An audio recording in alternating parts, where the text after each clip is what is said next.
자, 지난주 6월 13일 개원이 되자마자 시끄러웠습니다. 뭐 때문에 시끄러웠냐?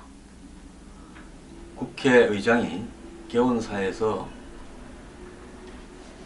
이 개헌에 대해서 언급을 했고요. 그 다음 날에는 대표적인 야권 더민주당 내 개헌론자인 우윤근 전 의원을 국회 사무총장에 임명했습니다. 그리고 새누리당에서는 정종섭 의원이 6월 17일자 신문보도에 폭탄을 터뜨렸죠. 올해 내에 이원 집정부제 개헌을 마무리하자라고 이야기했습니다. 그리고 또 그 이후에 주말에도 똑같은 이야기를 정종섭 의원은 언론에 계속 이야기하고 있습니다. 6월 17일 날 새누리당 비대위에서 그 난리가 나서 유승민 의원을 복당이 돼버린 상황에서도 지금 이 이야기는 지속되고 있습니다.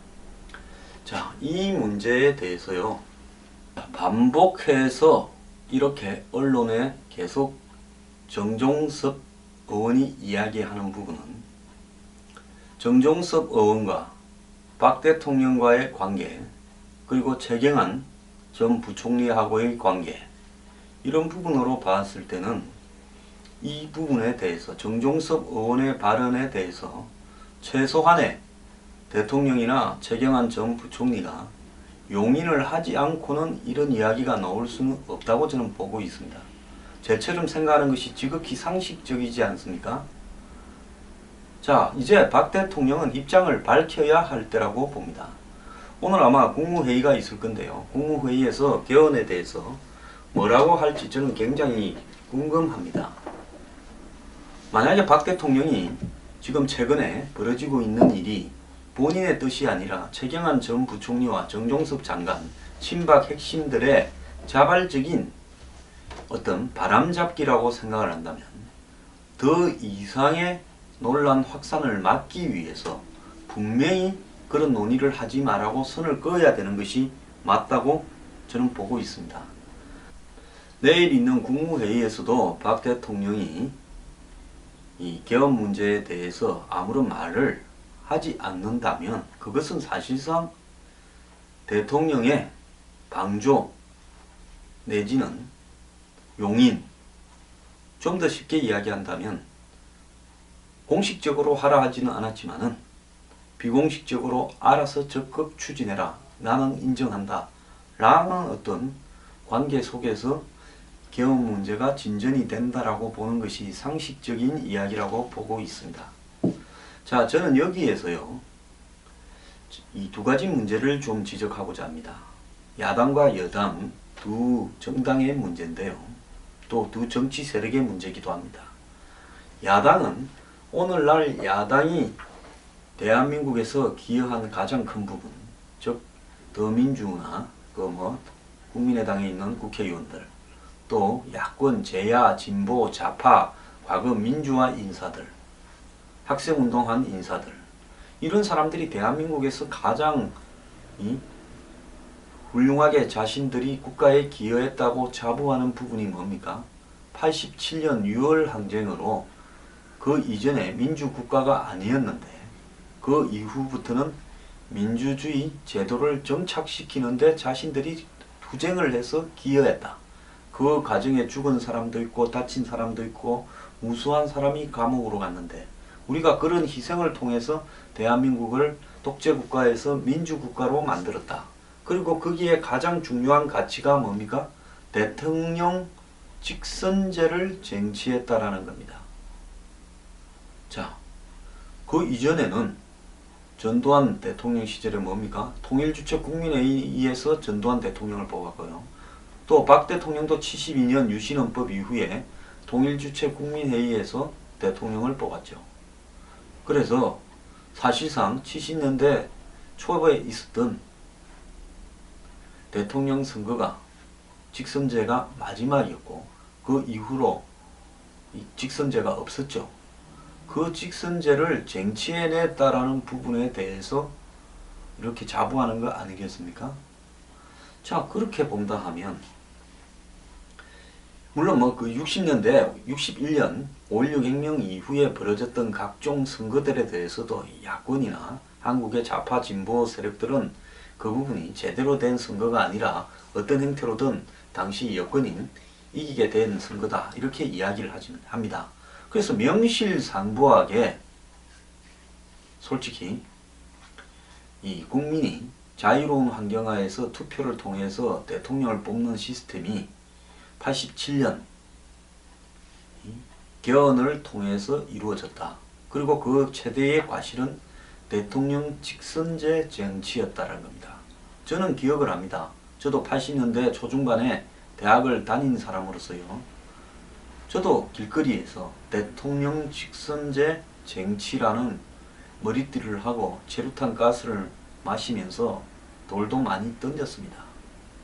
자, 저뿐만 아니라 지금 50대 이상 국민들 중 다수가 그때 대통령 직선제를 쟁취하기 위해서 피땀을 흘리는 희생을 했습니다.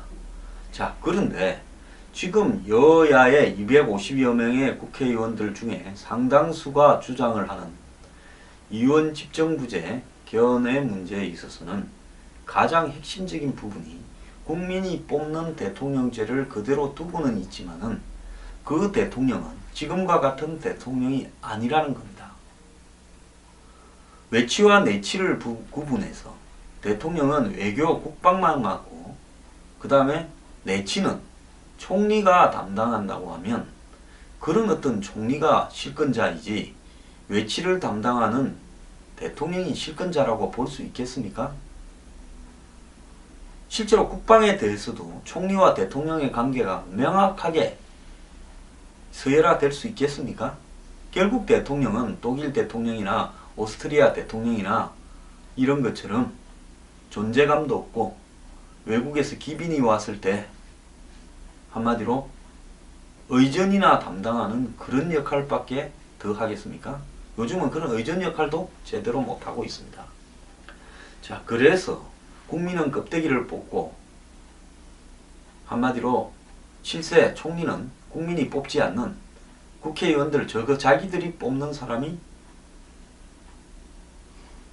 한마디로 총리를 하는, 그래서 국가를 다스리는 일이, 이것이 대통령 직선제 쟁취를 했던, 그래서 민주화를 완성했다라고 생각하는 야권 진보 제야 세력들의 좌파들의 지금까지의 성과에 대해서 이 논리가 일치하는 겁니다. 그럼에도 불구하고 한국의 좌파 세력들 다수는 한마디로 지금 대통령 직선제 부분에 있어서 별로 집착하지 않습니다. 대부분이 이원 집정부제 개헌을 선호하고 있습니다. 지금 야권이나 좌파 진보 세력의 입장에서 대통령 직선제를 유지해야 된다고 하는 사람은 거의 없습니다. 자, 자기들이 가장 큰 업적이라고 지금까지 훈장처럼 자랑을 하고 그걸 팔아서 국회의원도 하고 대통령도 하고 배설들을 했으면서 지금 이 대통령 직선제를 헌신짝처럼 이렇게 던져버리고 이원 집정부제를 통해서 한마디로 이미 권력 계급화되어 있는 자신들의 영향력을 유지하려고 하는 겁니다. 얼마나 이율배반적입니까? 저는 대한민국에서요, 국민들이 대통령을 손으로 직접 뽑는, 그리고 그 대통령은 대한민국 전체를 다스리는 권한이 있는 이런 시스템을 포기해버린다면 그 뒤에 대한민국의 정치가 얼마나 엉망이 될지, 지금 엉망인 이 정도는 양반이었다라고 생각할 만큼 곤혹스러운 상황이 벌어질 거라고 생각을 합니다. 그렇기 때문에 대통령 직선제, 그리고 그 대통령은 지금과 같은 국가의 운영에 대한 정권을 가지고 있는 대통령, 이 부분을 절대로 포기해서는 안 된다는 겁니다.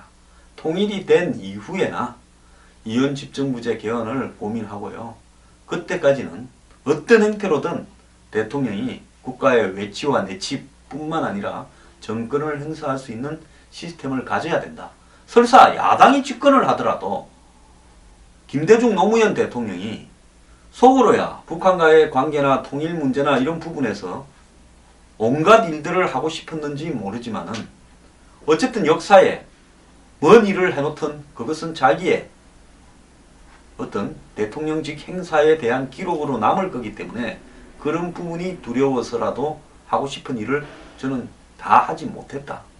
그러면서 한마디로 이것은 내가 5년 동안 국가를 담당하고 있을 동안에 일이 이렇게 되어버리면 나중에 내가 다 뒤집어 쓰지 않겠냐. 이런 부분을 갖다가 굉장히 겁을 냈다고 봅니다. 그러니까 전시작전권을 이양해 달라 해놓고도 미국이 바로 갖고 가라고 준다 하니까 거기에 대해서 놀라면서 마지막에는 그걸 갖다가 어떻게 번복해 보려고 했던 일도 있었던 겁니다. 역사를 두려워하지 않을 수 없는 거죠. 그 역사적 평가를 의식하지 않을 수 없는 거고요. 그렇기 때문에 정권이 야로 가든 어쨌든 민주국가에서는 어쩔 수 없는 겁니다. 그렇지만은 모든 것을 내 책임이다라고 한마디로 임기 5년 동안에 딱 이마박에 이렇게 박을 수 있는 그런 대통령제가 되어야 한국에는 사고가 안 나는 겁니다. 자, 이원집정부제 개헌이나 내각제로 한번 해보십시오. 누구 책임이다라는 것이 없습니다. 아, 그때 대통령이 알아서 했지 나는 모른다. 뭐 국방, 안보, 외교 문제는. 아, 그때 총리가 다 했지 뭐 내가 껍데기밖에 없지 않느냐. 서러운 말입니다. 국방부 장관이 했니? 누가 했니? 이렇게 되어버리면 무슨 일이 생길지 모르는 일인 겁니다. 자, 그리고요. 박 대통령은 논리적인 입장에서 생각을 해야 됩니다. 지금까지 개헌을 이야기해서는 안 된다고 청와대가 나와서 입단속을 했습니다. 2014년 9월입니까? 김무성 대표가 상하이에 가서 오스트리아식 이원집정부제 개헌이 필요하다라고 이야기를 했고 이재호 의원이 온 사방을 다니면서 개헌을 이야기할 때 뭐라고 했습니까? 개헌은 이 경제를 이렇게 죽이는 한마디로 모든 이슈를 빨아들이고 경제조차도 죽이는 블랙홀이다. 그래서 개헌 논의를 하는 것은 지금 집중해야 될 경제 활성화나 이런 데 방해가 되는 것이다 라고 이야기를 했습니다. 그때 제가 분명히 이런 이야기도 보태어 얹었습니다. 제가 그때 말한 거 좀 찾아보십시오. 뭐라고 했는가 하면 경제 이외에도 개헌은 안보를 빨아들이는 블랙홀이다. 그 말도 좀 얹지 그러셨냐고 그랬습니다.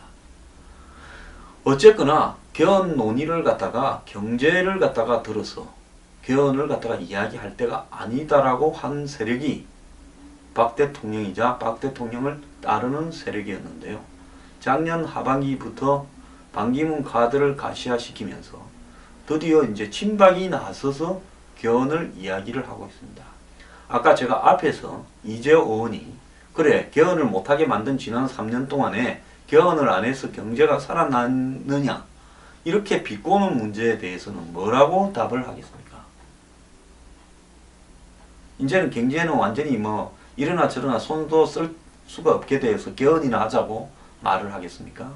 자꾸 경제만 이야기하는데요. 저는 경제 문제보다 개헌에 있어서 가장 본질적으로 위험한 부분이 안보 문제라고 생각합니다. 안보 때문에 저는 개헌을 이야기해서는 안 된다라고 생각하는 사람입니다. 자, 대한민국의 진보 좌파, 야권 이 사람들은 입만 열면 민주화입니다. 그래 민주화 주장하는 사람들이 왜 개헌에는 침묵합니까? 대한민국의 보수 그리고 박 대통령 정권의 핵심들은 입만 열면 안보합니다. 안보를 주장하는 사람이 왜 이원집정부제 개헌에 대해서 설금설금 직접 나서서 추진을 하고 있습니까? 남이 할 때는 못하게 하고요. 그럴 때는 나쁜 개헌이 있고 지금은 착한 개헌입니까? 자, 올해 안에 원포인트로 이원집정부제 개헌을 하자라는 것이 지금 친박의 의견인데요. 박 대통령은 입장이 무엇인지 내일 국무회의에서 저는 밝히셔야 된다.